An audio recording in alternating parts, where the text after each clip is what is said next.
Girls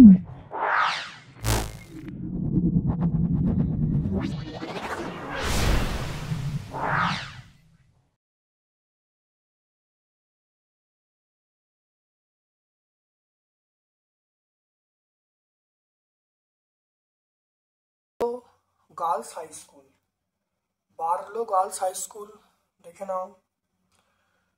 চুম্বকের আকর্ষণের পূর্বে যে ঘটনা ঘটে, আকর্ষণের পূর্বে যে ঘটনা তার নাম হলো আবেশ। একটি ধাতব পদার্থ তড়িতের সুপরিবাহী। আলোকরশ্মি দর্পণের সঙ্গে এক্স ডিগ্রি কোণ করলো, দর্পণের সঙ্গে এক্স ডিগ্রি কোণ করলো, তাহলে প্রতিফলন কোণ কত হবে? ব্যাপারটা এরকম, একটি ছবি আঁকা যাক। ধরো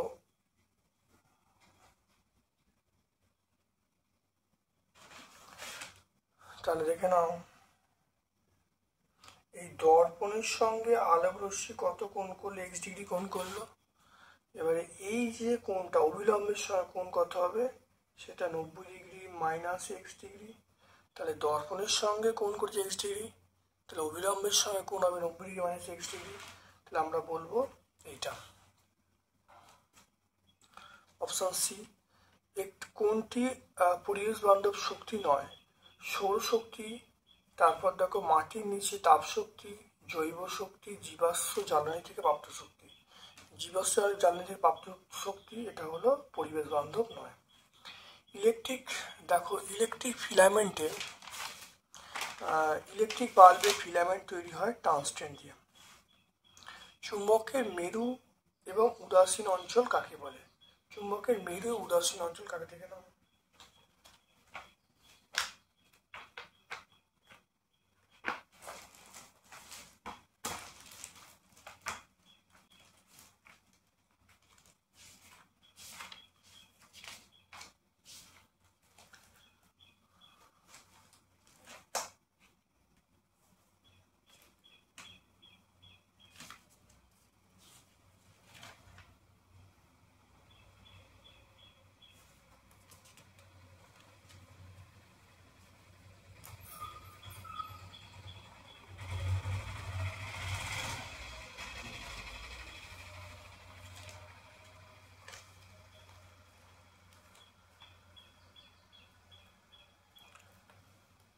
তাহলে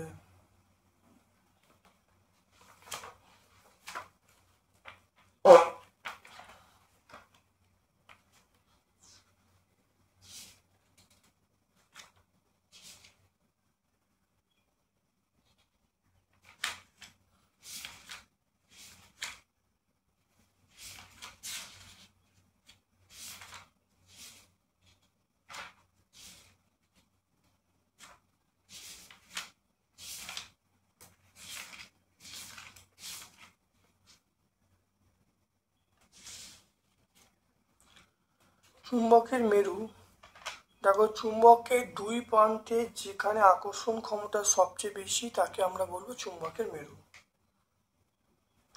আর উদাসীন অঞ্চল দেখে নাও, উদাসীন অঞ্চল মানে চুম্বকের মাঝখানে যেখানে আকর্ষণ ক্ষমতা নেই তাকে আমরা উদাসীন অঞ্চল বলবো। এটা হলো উদাসীন অঞ্চল। তাহলে চুম্বকের যে স্থানে কোনো আকর্ষণ ক্ষমতা নেই তাকে আমরা বলবো উদাসীন অঞ্চল।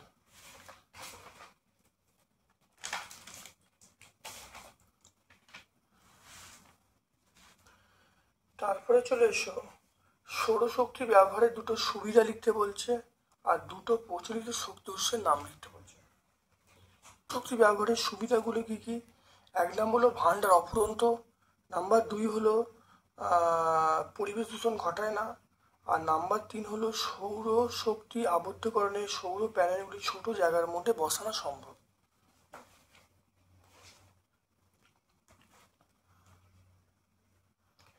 এরপরে চলে এসো, দুটো প্রচলিত শক্তি উৎসের নাম।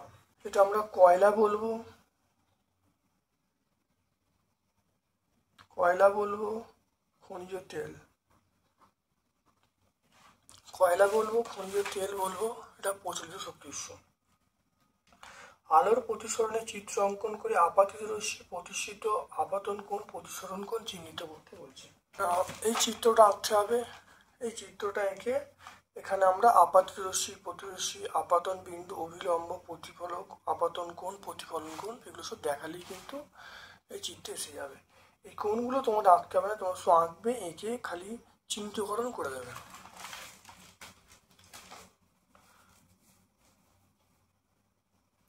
এটা পেজ নাম্বার 27। ফিউজ তার কি এর বৈশিষ্ট্য কি?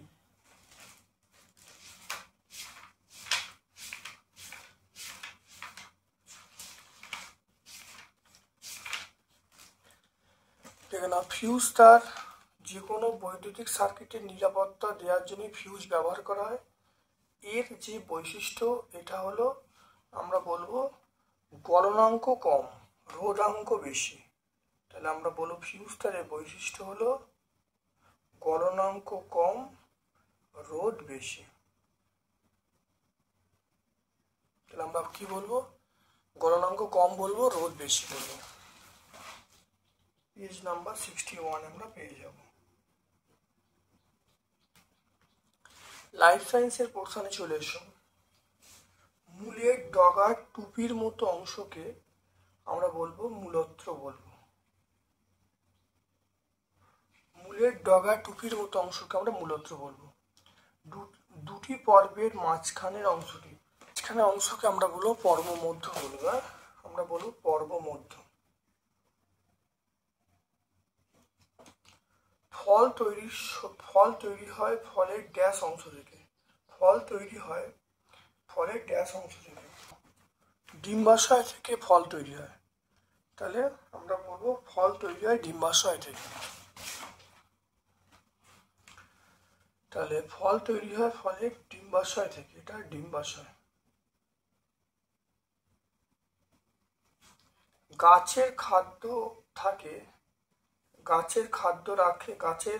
রাখে পাতায় গাছের খাদ্য জমা থাকে।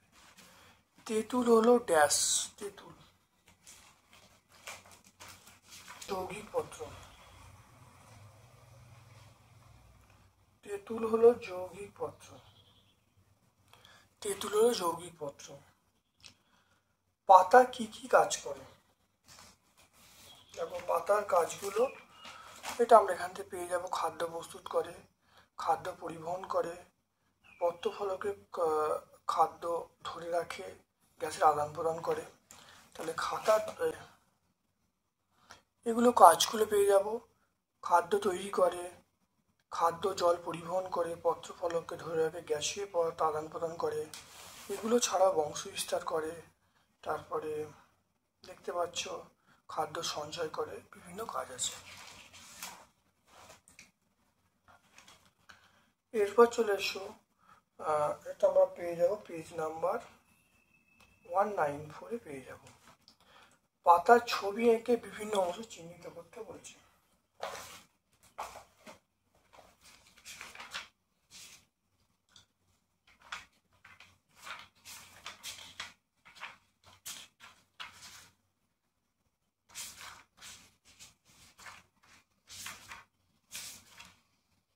দেখে নাও, আদর্শ পাতার ছবি আঁকবে, বিভিন্ন অংশ চিহ্নিত করে দেবে।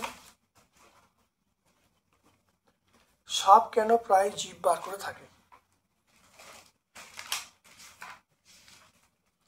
দেখে নাও, সাপ কেন প্রায় জিভ বার করে থাকে। এখানে দেখে নাও, সাপের জিভে বিভিন্ন যৌগের অণু আটকে যায়। তাহলে বিভিন্ন প্রাণীর দেহ থেকে নানা উদ্বায়ী যৌগের অণু বাতাসে ভাসতে থাকে। সাপের জিভে সেই যৌগের অণুগুলো আটকে যায় এবং জিভটা ভেতরে ঢুকিয়ে নিলে সেটা তালুতে ঠেকায়। সেখানে একটা বিশেষ জ্যাকবসন অর্গান আছে। যখন সাপ জিভটা ঠেকায় তখন গন্ধের অণুগুলো মস্তিষ্কে সৃষ্টি হয় এবং সাপ তার চারপাশের পরিবেশ সম্পর্কে ধারণা অর্জন করতে পারে। পেজ নাম্বার 213 আমরা বলবো।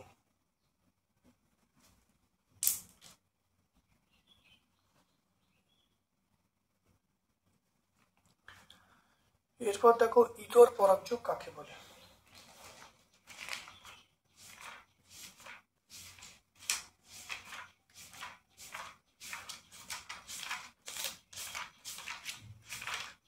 ইতর পরাগযোগ অর্থাৎ কোনো ফুলের পরাগরেণু যখন অন্য ফুলের অন্য গাছের গর্ভমুণ্ডে গিয়ে পড়ে তখন তাকে বলে ইতর পরাগযোগ।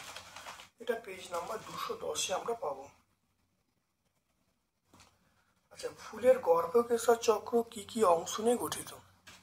ফুলের দেখো গর্ভাশয়, গর্ভদণ্ড, গর্ভমুণ্ড একসঙ্গে মিলে দেখো গর্ভকেশর তৈরি হয় এবং ফুলের সবকটা গর্ভকেশরকে একত্রে গর্ভকেশর চক্র বলে। তাহলে দেখে নাও, তাহলে গর্ভাশয়, গর্ভদণ্ড, গর্ভমুণ্ড আর এইগুলোকে একত্রে আমরা গর্ভকেশর বলবো। ফুলের সবকটা গর্ভকেশরকে আমরা গর্ভকেশর চক্র বলবো। দেখে নাও, তাহলে পেজ নম্বর 197 পেয়ে যাবো।